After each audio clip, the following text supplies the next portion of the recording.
ایک سمے کی بات ہے، ایک چھوٹی سی ریاست پر ایک بادشاہ حکومت کرتا تھا۔ اسے شکار کھیلنے کا بہت شوق تھا۔ ایک دن بادشاہ اپنے سپاہیوں کے ساتھ شکار کھیلنے نکلا۔ راستے میں اسے ایک آدمی نظر آیا جو لکڑیاں کاٹ رہا تھا۔ قریب ہی ایک گدھا باندھا ہوا تھا اور ایک جھونپڑی بھی نظر آ رہی تھی۔ بادشاہ یہ دیکھ کر بہت حیران ہوا کہ اس غریب آدمی کی جھونپڑی بہت چھوٹی تھی اور اس میں صرف ایک ہی آدمی لیٹ سکتا تھا۔ بادشاہ کچھ دور تک گیا تو اچانک تیز آندھی اور طوفان شروع ہو گیا۔ بادشاہ کے سپاہیوں نے فوراً واپس جانے کا مشورہ دیا، لیکن بادشاہ نے کہا، تم سب واپس چلے جاؤ، میں تو اس آدمی کی جھونپڑی میں رات گزاروں گا۔ یہ سن کر تمام سپاہی حیران رہ گئے۔ ایک نے کہا، بادشاہ سلامت، اس جھونپڑی میں مشکل سے ایک آدمی ہی رہ سکتا ہے۔ آپ ہمارے ساتھ واپس اپنے محل میں چلیں، وہاں پر آپ چین سے لیٹ جائیں۔ وہاں پر تو ایک کمرے میں 10 آدمی بھی سو سکتے ہیں۔ مگر بادشاہ اپنی بات پر قائم تھا۔ اس نے کہا، تم سب کل صبح سویرے یہاں واپس آ جانا۔ میں یہاں اس لیے رکنا چاہتا ہوں کیونکہ میں دیکھنا چاہتا ہوں کہ غریب آدمی اپنی زندگی کیسے گزارتے ہیں۔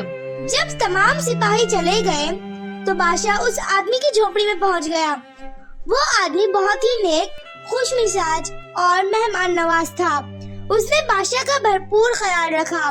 اس نے بادشاہ کا بہت اچھے سے استقبال کیا۔ اس نے بادشاہ کو گرم دودھ دیا جو اس کی پالتو بکری کا تھا۔ پھر اس نے بادشاہ کو کچھ پیاز کے ساتھ ایک سوکھی روٹی دی جو وہ روز کھاتا تھا۔ اس نے اپنے حصے کا سارا کھانا بادشاہ کو دے دیا۔ بادشاہ نے وہ سوکھی روٹی کسی نہ کسی طرح کھا لی۔ پھر اس نے بادشاہ کے سونے کا انتظام کیا۔ اس غریب آدمی کی جھونپڑی بہت چھوٹی تھی کیونکہ اس میں صرف ایک ہی بستر تھا، اس لیے وہ خود باہر گھاس پر اپنے گدھے کے قریب سویا اور بادشاہ کو بستر پر لٹا دیا۔ پوری رات بادشاہ کو نیند نہیں آئی کیونکہ اسے اپنے محل میں نرم بستروں پر سونے کی عادت تھی اور اسے کافی گرمی بھی ہو رہی تھی۔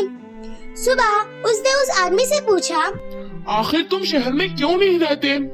اس آدمی نے اداس چہرہ بناتے ہوئے کہا، بادشاہ سلامت، میرے پاس اتنے پیسے نہیں ہیں کہ میں شہر کے کرائے برداشت کر سکوں، اس وجہ سے ادھر مجھے مجبوراً رہنا پڑتا ہے۔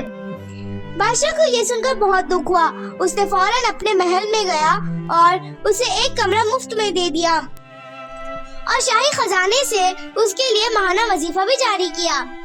وہ غریب آدمی بہت ہوشیار تھا۔ بادشاہ نے اسے اچھی ٹریننگ دی اور اپنے راج محل میں اسے منتری بنا کر رکھ دیا۔